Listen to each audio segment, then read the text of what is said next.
Hello, আসসালামু আলাইকুম। আপনারা জানেন যে সম্প্রতি শিক্ষা প্রতিষ্ঠানের যে আইসিটি বা ডিজিটাল ল্যাব রয়েছে, সেই ল্যাবের ওয়ালটন ল্যাপটপগুলোর বায়োসের আপডেট সংক্রান্ত একটা নির্দেশনা আসছে এবং সেখানে আপনার বায়োসের লোগো সহ বায়োসটাকে আপডেট করতে বলা হয়েছে, যাতে করে ফিউচারে এর কার্যক্রম এবং টেকনিক্যাল কোনো ট্রাবল বা ডিফিকাল্টিস যেন ফেস করতে না হয়। তো এই লক্ষ্যে আপনারা অনেকেই হয়তো সফটওয়্যারটা পেয়ে থাকবেন, কিন্তু সেটি দেখা যাচ্ছে যে করাপ্টেড অথবা ফাইল মিসিং রয়েছে, যে কারণে কাজ করা যাচ্ছিল না। তো এই জন্য আমি ভাবলাম আপনাদের জন্য এই পোস্টটা করি। এখানে আপনারা এই ওয়েবসাইট থেকে আপনারা সহজেই এই ওয়েবসাইটটা যদি একটু খেয়াল রাখেন, edutechinfobd.xyz, এই ওয়েবসাইটটাতে আপনারা যদি ভিজিট করেন edutechinfobd.xyz, আমি যেমনটা আছি, আমি যদি একেবারে হোম পেজে চলে আসি ওয়েবসাইটটার, দেখেন একেবারে শুরুতেই থাকবে ওয়ালটন ডিজিটেক ইন্ডাস্ট্রিজ লিমিটেড কর্তৃক প্রদানকৃত ল্যাপটপ সমূহের বায়োস আপডেট।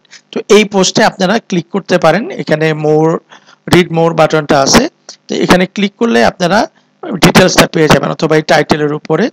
তো সেই ক্ষেত্রে আপনার টাইটেলে এখানে একটু আপনার ডিটেলস দেওয়া আছে, পড়তে পারেন। কিন্তু নিচে যে এই বিষয়টা আপনাদের খুব সতর্কতার সাথে দেখতে হবে, সেটা হচ্ছে আপডেট করার ক্ষেত্রে বা বায়োসের লোগো অপসারণের ক্ষেত্রে ফোল্ডারের ভিতরে একটি ম্যানুয়াল দেওয়া আছে, সেটা অবশ্যই ভালো করে পড়বেন।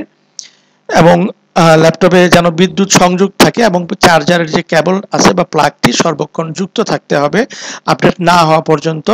এবং কোনোভাবে আপনি যদি না বুঝে থাকেন বিষয়টি, তাহলে বায়োসের কাজ করার দরকার নেই, এতে আপনার ল্যাপটপটা একেবারে স্থায়ীভাবে অকার্যকর হয়ে যেতে পারে।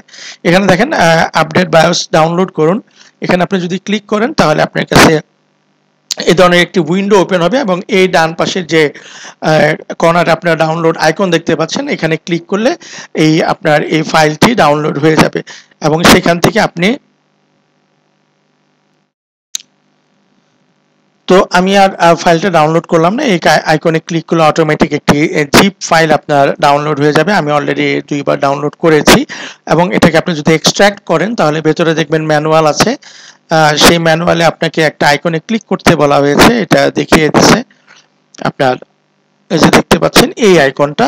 তো আমরা যদি ফোল্ডারের ভেতরে প্রবেশ করি, দেখবেন এই আইকনটা উপরের দিকেই আছে, অথবা আপনার ফোল্ডার এক্সট্রাক্ট করার পরে যেখানে আপনার থাকবে আপনি, আমরা এটাকে যদি